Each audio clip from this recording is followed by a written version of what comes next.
তোকে রডে বসিয়ে বেল বাজাবো। দিদি এখানে পেছনের বাড়িটা কোথায় আপনি কি জানেন? হ্যাঁ হ্যাঁ জানি তো। আমি তো চিনি না, যদি আপনি একটু আমার সাথে যেতেন। ঠিক আছে চলুন। চলো।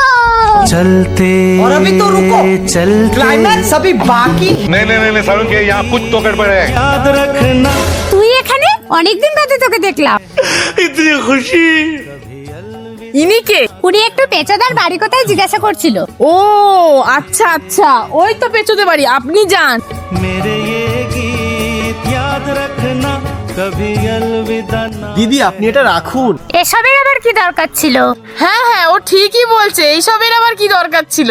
रोते हंसते बस यूं ही तुम गुनगुनाते रुको जरा सबर करो।